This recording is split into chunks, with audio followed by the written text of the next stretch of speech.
A very happy day to all of you, my friends. Friends, my name is Anjali Gupta. I am a coach of public speaking. Friends, I welcome you all to my show, The Anjali Show.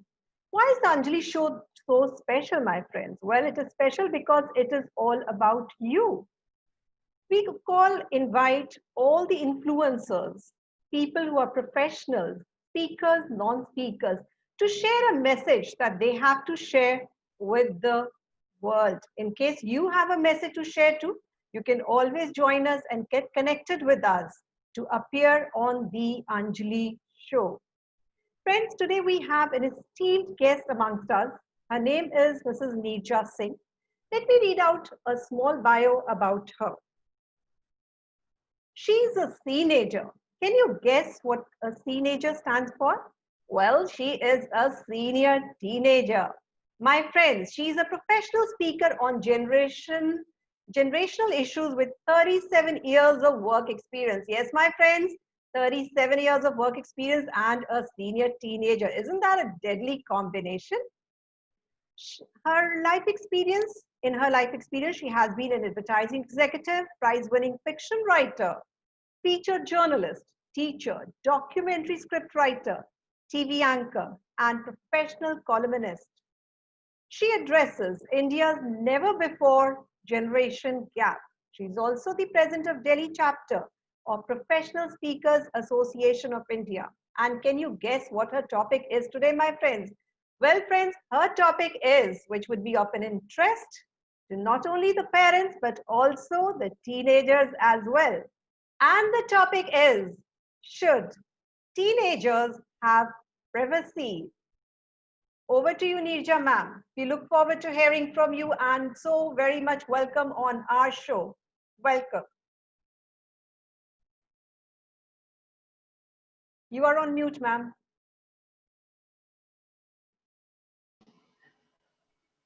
Thank you very much, Anjali. This is something I really look forward to because it's a topic which is very, very close to my heart. Let me jump into it, dive into it right away.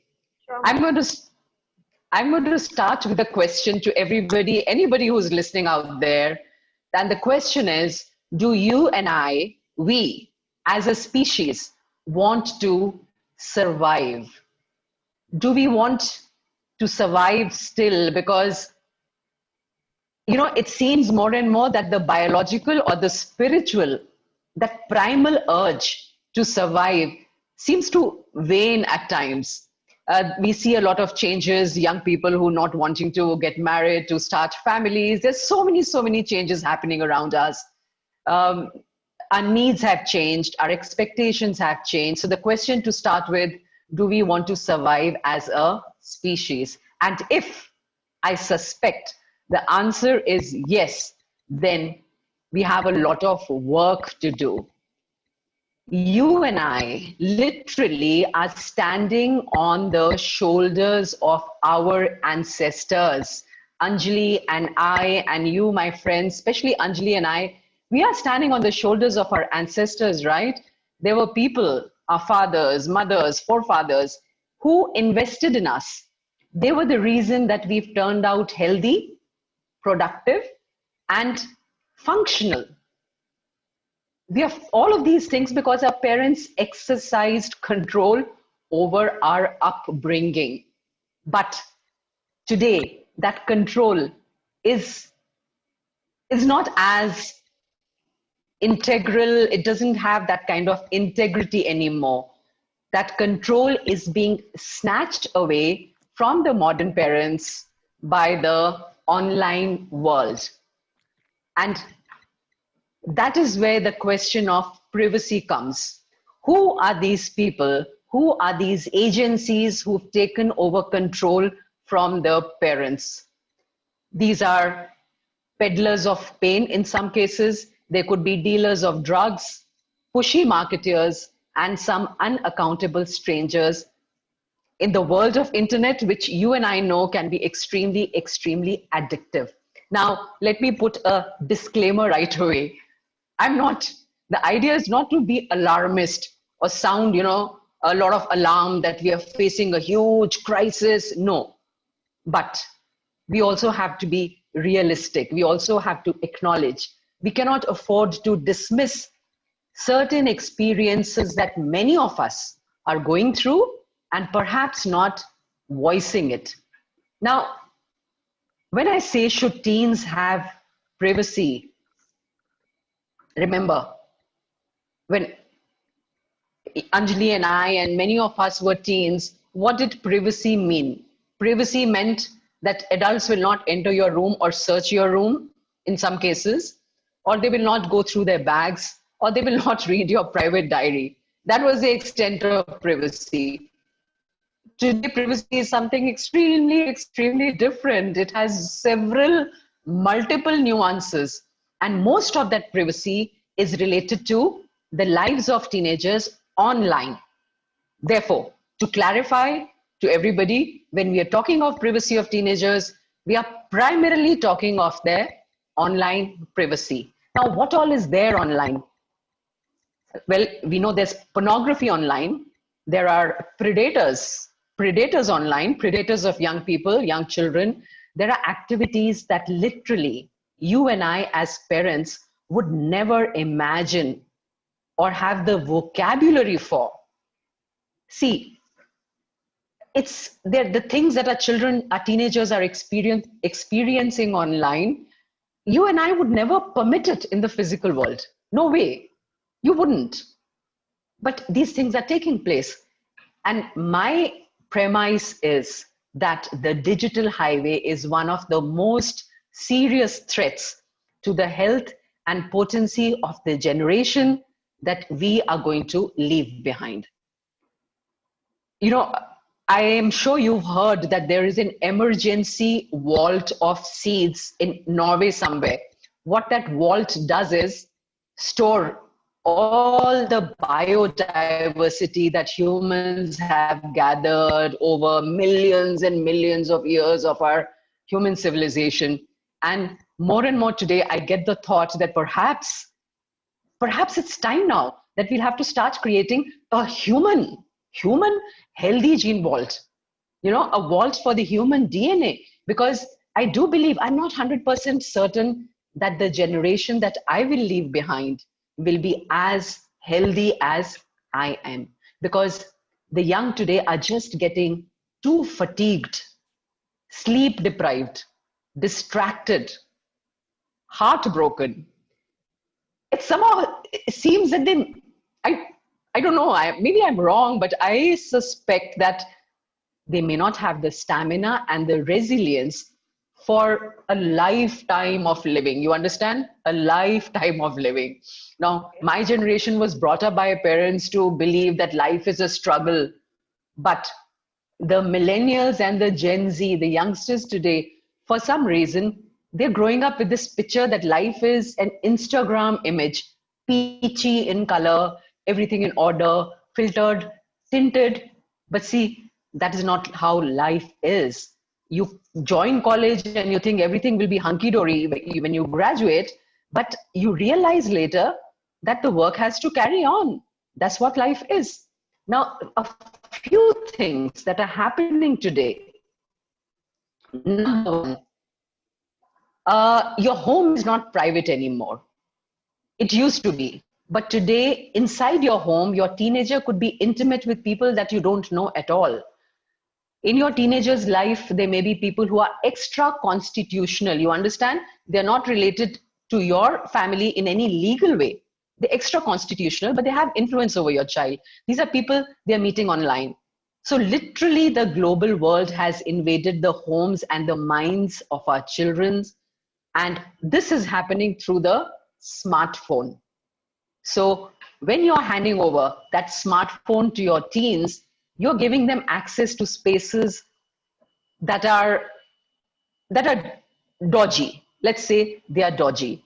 So, and it is not unusual today in many of our homes that the parents and the teens, they're living on two different wavelengths. Even if a child asks for privacy and shuts the door, and you're thinking that the child is home, but actually the child is not home. The child is roaming the digital highways. Now, what can a parent do under the circumstances? It's a lot of peer pressure for a parent also to not give their child a smartphone. So the thing to do is privacy needs to be defined clearly to the young person. It also has to be made clear that privacy will have to be earned. It cannot be demanded as a right. That is my personal belief. And I'm a teenager. I'm also talking with the benefit of hindsight. These things have to be discussed. I think in many Indian homes, we are not talking about these things.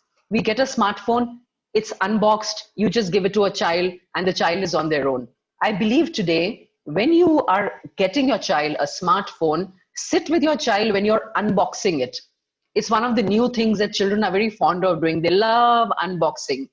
Sit with them, unbox the smartphone, and talk to them about the smartphone. Talk to them about the sites. But to be able to do that, you first have to educate yourself. You and I have to be informed that this is the world that exists on the smartphone. I need to make my child aware to all the dangers that are lurking there. So this is something that you have to do, all of us, and with a sense of curiosity and empathy, not with a sense of policing them, because that is not going to work, especially at that age. Teenagers are fiercely protective of their privacy. Now, how do you judge? How do you judge whether your teenager will be able to exercise this, privilege with a sense of responsibility? Parents, adults can observe the child, can also look back.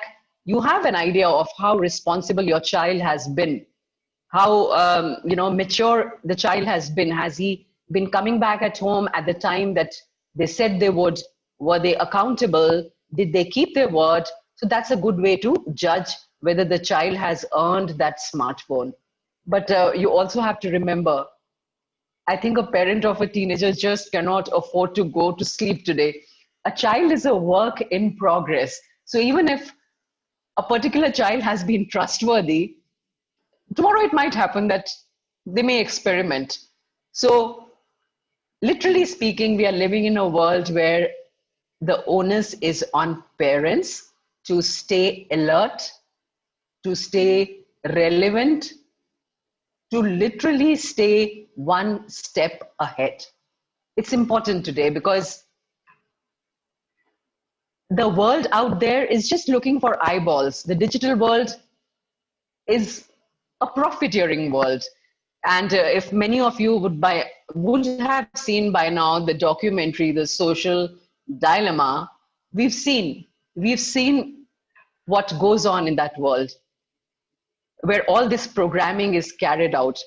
And something that is really evocative, it tugs at your heartstrings. They used to say once upon a time that you could lose a child to plague or to malaria or to an accident, but believe you me, today we can lose a child to the internet. I'm not exaggerating. It can happen right under your nose. In your home, you could lose your child.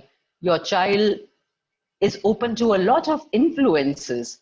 It's important for you to establish a connection with your child so that the child can share with you without being afraid of criticism or judgment or anger or fear from you. If they're able to tell you where all they are going on the internet, what all they are seeing there, who all they are talking with, that would be the safest. I'm going to share a quick example, a personal example with you. I have a friend whose daughter discovered that her face had been morphed on Instagram and an inappropriate image had been overlaid on that. Fortunately, that girl had the maturity and had the sense of connection with her parents. She was able to share it with them, and they were able to promptly take action and have that image taken down. Now just imagine the stress on the child. the fear, if she had not felt that comfortable with the parents. And literally, teenagers, your reputations are at stake, because we are living in a world where a child's data is being collected right from childhood. Your baby pictures, many parents today, they take pictures of their children right when they are born, and they're so happy and proud to show off their children. Many of us do that. So there's a humongous amount of data about a child, about a teenager, that is out there. And if that data is not put there carefully, literally a whole lot of harm can come to you, and not just to the teenager, even to the entire family. Which brings us back to the crux of the debate, that have you earned the right to your privacy? Can you demand it as your fundamental right? There are definitions, there are rules there. UNICEF has laid down rules on child's rights to freedom of expression and online presence. But ultimately, remember that when the consequences happen, the primary support system of a teenager is still the parents. And it's not any of the other agencies that we talk about. These agencies are involved in making the policy, but the primary frontline support comes from the parents. That is why it's up to the parents to decide, to see how much privacy they want to give their child. So that is my take. And I'm going to end by saying that this is a discussion, uncomfortable conversation that needs to be had more and more. And thank you so much, Anjali, for letting me address this. Thank you so much. Take care, teenagers. Thank you. Thank you, Neerja, for such a wonderful input. There is a question that has just come to my mind when I was listening to you. What is it that the Yes, parents please. can do for the education? What is it the schools can do for the education, the colleges can do for the education? Because as you spoke about, it is really a grave area of concern which we need to address. We just cannot let our students, we cannot just let our kids, get lost anywhere, right? They are a very important part of life, our life, and we cannot just risk that. So is there something that the parents can do, the schools can do, and or even the colleges can do, or the people around can do to address this issue? Absolutely, absolutely, Anjali. Um, it has to happen first, like I said, that we have to be educated and aware of the perils of online content. That is number one. Second is, there has to be systematic orientation of the children when they get online at whatever age, the earliest possible, because children as young as 10 years old, 8 years old, 9 years old have smartphone access now. So as soon as you get that device, you have to talk about the device. There has to be a systematic orientation. Rules have to be spelled out very clearly, and you can lay it down successively that these are the privileges that you will forego if you don't act with a sense of responsibility. You have to be held accountable for this. Many of us are a little too lenient. I've done that myself. I wouldn't blame anybody. I would start by saying that I've been the first culprit. We find it difficult to impose all these strictures and rules with our children, but really, for the sake of their safety, you have to do this. So make it clear to the child that these are the dangers, these are the spots, this is a mess that you can get to, and you are getting this device on these conditions.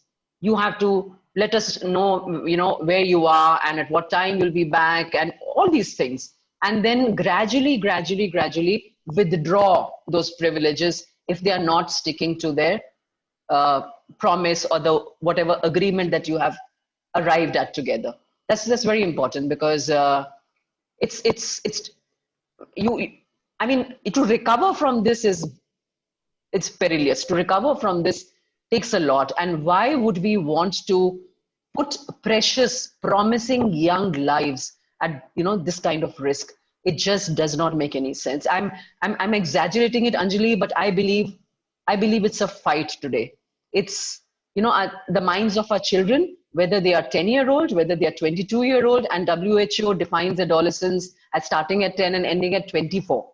So that is a teenage now we're talking about. We're not talking about 13 to 19. We're talking about 10 to 24.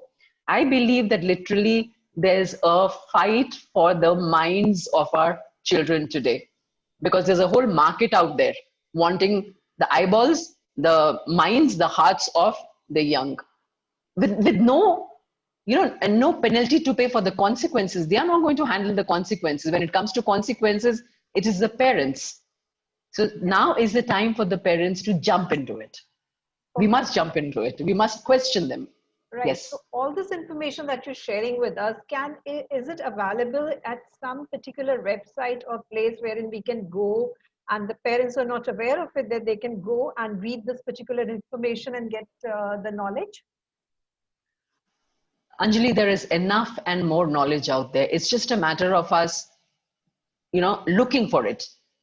Okay. There is enough people are talking about it, enough people are writing about it. However, there are differences in different communities and societies. Perhaps a community in Hong Kong is talking more about it. A community in United States might be getting into it more deeply. Perhaps in India, some of us still have our blinkers on, because with us Indians, there's one more thing, कि मेरा बेटा नहीं कर सकता, मेरे बेटे की company खराब है, वो कंपनी करती है, not my child. It's always,